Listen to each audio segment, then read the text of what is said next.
It's a great time to be a logistics service provider, isn't it? Here's Mike Riegler to talk about it. He is Senior Vice President of Global LSP Markets for One Network Enterprises. Welcome, Mike. Good afternoon, Helen. Thanks for having me. So, Mike, we hear it's a great time to be a 3PL or a logistics service provider. Is that right? What are your thoughts? Boy, it sure is. And when you look at the wild times that we've just come out of with the supply chain shortages and disruption and chaos, it got a lot of attention, supply chain in general. And when you look at who is at the epicenter of all of the logistics and supply chain activities, you're going to find the LSPs at every single node. And so when you look at, they're on the front row for all the fun, but they're also on the front row for the ability to actually impact it. And their customers are quite frankly asking them for help. And who better is really who better is positioned to be able to raise their hand and say, we want to do more. And what is the more that they're doing? Great. It's a great question, Helen. And so traditionally, the 3PLs, the LSPs have been focused on transaction functions and transaction services, moving something from A to B. Maybe run somebody's warehouse or what have you. Now the requirement is, wow, I've got a supply chain that expands end-tier networks and suppliers. I've got customers all over the world. I've got different business units. Basically help.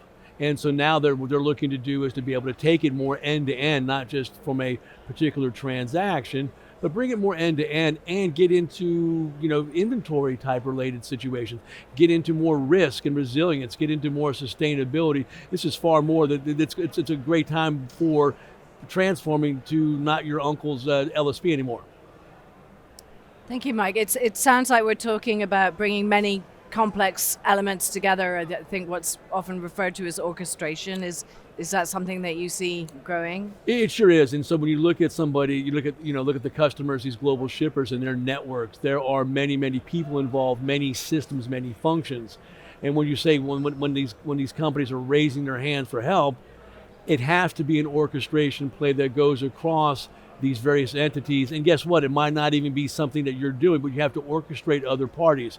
And so when we look at the definition for what orchestration may be, it's simply being able to go look across this end-to-end framework and structure with all of these people, all of the parties, all of the different functions, and make sure that the right people are working on the right things at the right time. Because, I'll give you an example, Helen, if I may, somebody's going to say, well, I've got 100 hot priority SKUs.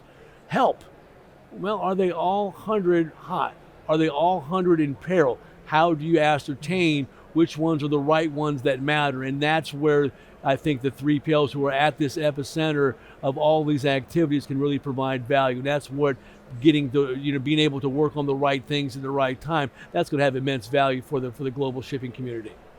Right, I think it seems to me that there's a sense in which logistics service providers come in just with a fresh perspective and can take a more holistic view of somebody's operations, and they have experience from other customers that they can bring to bear. Quite, you're right on the money with that, Helen. And not only that, they're able to come in as that famous third party and ask the tough questions. So when you're dealing with their global shippers and you're saying, well, I'm in the planning side or I'm in the execution side, I'm in sales, everybody's got their sacred fiefdoms, and when you look at across it from an orchestrated perspective, you're able to say, wow, you're leaving money on the table, Mr. C-level person. And those are the people that are scratching their heads and wondering what the heck's going on, allowing the 3PL, the LSP, if I may, to be in a perfect position to drive change and using the technology, using their infrastructure to be able to span across that and impact things. That's terrific. So let's talk about some key buzz terms going around at the moment. Sustainability. Sure. And risk management. Let me hear your thoughts about those two. You can't go out there and not find those being talked about, and thankfully so, right? So you look at, you were at other conferences, TPM and other places, the one question everybody's sessions ended with, are we ready for the next surge? And people will say, well, yeah, we're logistics professionals, we are.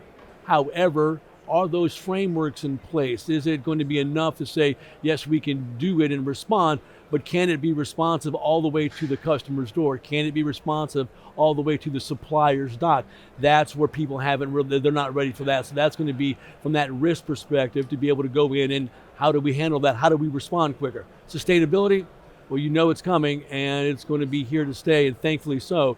I think that in addition to the financial impact, the financial outcomes, these guys are looking for sustainability targets. And what you'll find with the 3PLs, the great ones, they have the conviction, Helen, and the budget, because their senior management, their C-level guys are compensated. Their variable compensation is driven by ESG targets. And guess what happens if your C guys or C lady is having their compensation targeted with that, so is everybody else's. So we will see that budget and conviction drive forcefully within for sustainability targets. You better believe it. Right. It sounds to me like it is indeed a great time to be a logistics service provider or a 3PL, precisely because C-level executives are taking these kinds of issues seriously and are willing to accept guidance right. from an outside party, whereas they might not have been quite so open to it before. Do you think that's a factor? It absolutely is. And when you look at their position of really weakness, they don't know what they don't know. Right. And so all of that stuff that they don't know is coming back to really hamper their supply chain optimization. The 3PL can come back into the LSP, can raise their hand, and we've got feet on the ground, we've got technology, we've got a single system to be able to do all this. Don't you want to hear our perspective? And by the way, we got a ton of data on our network that consists of a lot of people in the industry. Would you like those insights? And you better believe that the global shippers are interested now, aren't they? Right, so you can sort of be the cavalry coming over the hill, as it were. You can, and you can be neutral, and you can actually not upset people's internal little, fiefdoms, if you will, and actually get something done. Mike, that's fantastic. Can you tell me a little bit about One Network Enterprises? Sure. One Network, from our conception, was built to solve this orchestration problem. When you're looking at global supply chains, end-to-end planning and execution, supply and demand, all of the multiple parties and systems that are involved, we're putting together a control tower play that's going to power these 3PLs, and what they want to be able to do and ask for more. There needs to be ability to put a single version of the truth, have AI run in and be able to provide, prescriptions to solve bigger and more complex problems in dealing with the risk and the sustainability. So I think, we're in a position to run to the fire, if you will, with the forward-thinking, innovative LSPs. We're going to be the engine that powers them. Thank you very much, Mike. Thank you very much, Helen. Have a great day. We've been talking about it's a great time to be a logistics service provider, isn't it? With Mike Riegler from One Network Enterprises. Thank you for watching.